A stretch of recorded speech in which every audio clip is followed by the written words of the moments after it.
Hey, how we doing? My name's Glenn Jukes with Jukes Engineering, and I'm here to talk to you about the block. The new tool, the state-of-the-art, best alignment tool possible out on the market. And that's what I'm here to show you about. First of all, I'm going to discuss how it was developed. Back in 1975, my father was thinking, how could I make great alignment on a PinewoodDerby car? And what he did is he thought, I've got to get four wheels parallel with each other. And so he introduced the block. It was a little more crude, but he took a couple of engineer friends when he was working and took it down to his mill shop and machine shop, and they produced the first block back in 1976. 2006, I started developing the block to make it better and create a canning tool system for you, and I introduced it to you, and there's builders out there that have it right now and are loving it and going faster. And I introduced a canning system with it and integrated it into this tool. So I'm going to show you how it works, and this is exciting to be here and exciting to show you guys on how to use the block. Okay, now I want to show you what the block can be used for. There's several things it can be used for. There's some talk out there that says it's only good for one thing, so don't waste your money. Well, I think it's the best investment you can have in the PinewoodDerby build, because you need the foundation, and the foundation will make your car fast. And this is it. First of all, you can check the trueness of your drill press. The next thing you can use it for is you can use it to find out where your weight placement is on the car. Whoops, I'm kind of showing you a secret here, how far back I like mine. And, gosh, that's ugly. What a cool car stand it could be too. That's another thing you can use this for is you can use it to true up PinewoodDerby wheels. And how you do that is you can just take a piece of sandpaper. I like to start out with about 360 grit. You just fold it right over the edge of the back surface of the block. Set this on your drill press and put a wheel up in there, and you can slide this through slowly until you can sand the wheel down to the right size. Okay, I'm going to show you how to set up the drill press by using the block. This is a great tool to even set up your drill press. You take the pin I provide for you, chuck it up in your drill press, tighten it up, and I like to turn it on to make sure I got it tightened up right, which it is. Now you go ahead and take the block, I set it right here on the fence, and you can spin it all the way around. You can pull your lever down, and you can check to make sure that this is going straight down. There's no light coming between the block and the bit. I can check this other side, do the same thing, and I've got myself a square drill bit. And that's how you do it, by using the block. Okay, now I'm going to show you how to set up the axle location on your wood block before we drill the holes. First, you need a couple of things. Number one, you need your block of wood, which I have. You need a nice little pencil, all sharpened, ready to go. Don't use a dull one, I like sharp ones. And I have a nice little small T-square, which I like. It's adjustable. I can move it around however I want, but this is a nice little tool. And one last thing that's really important to me that I use is, you know the wheels that are wobbly and bad? Well, I found a good use for them. Cut them in half. It's a great gauge. Okay, now what I want to show you is the block. There is no limit to your wheelbase. And if you have the rules that let you lengthen the wheelbase or be creative with the wheelbase, the block is the tool for you. Okay, I'm going to show you how you can do that. You remember I told you about that tire that was wobbly? Well, I cut my wobbly tire in half, and now it's a perfect guide to show you where I want to put my wheelbase. I want to lengthen my wheelbase, so I'm going to take this tire that's cut right in half, and I'm going to stick it right here on the back of the car. I'm going to make a mark right there where the axle hole, where the center of the hole is, the hub, and I'm going to take it to the front. I'm going to pull it back just a little bit because I want to have just a little room on the front.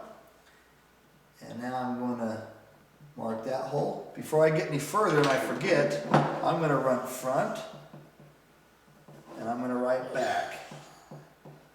Now I know where I'm at. Okay, now you take your square and you go ahead and mark the line where you put your hub, and you just draw right on around. That simple, that easy.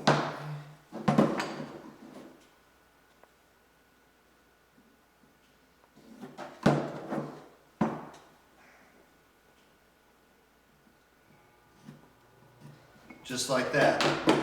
Now I'm ready to clamp this to the block and drill holes.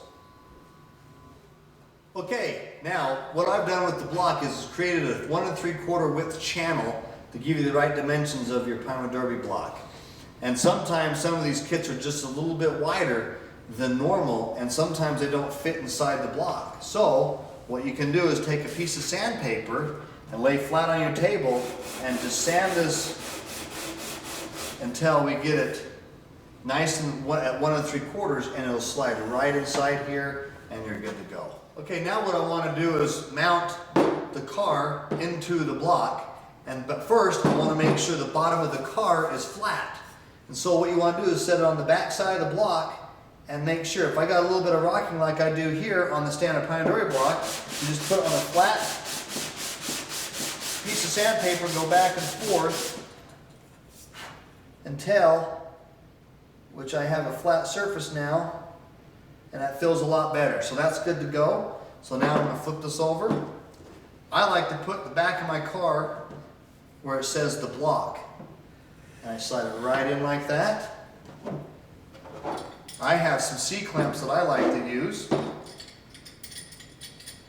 a whole bunch of different clamps out there in the market, but this is what I use, is some C-clamps. I clamp the back first, and then the front.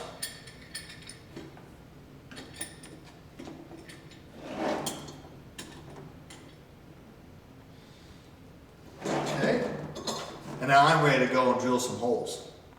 Okay, this is the time where I like to go ahead and put my safety glasses on to make sure I protect my eyes.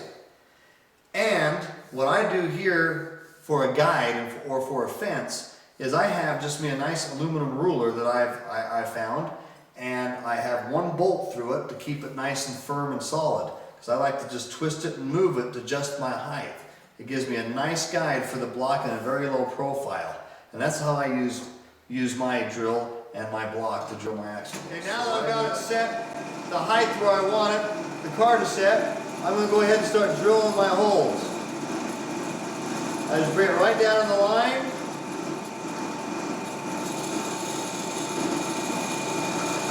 And drill it in.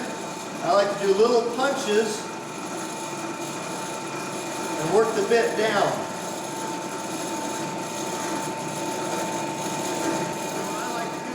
It over to drill the other side, because I don't want to move my fence at this point in time. So I'm finding the pin, letting it slide down in, going right up against the fence. I'm not unclamping the block of wood. You do not want to do that at all during this process, because the block is keeping everything square. So I'm going to drill this hole and just punch it in. I'll get my rear alignment done.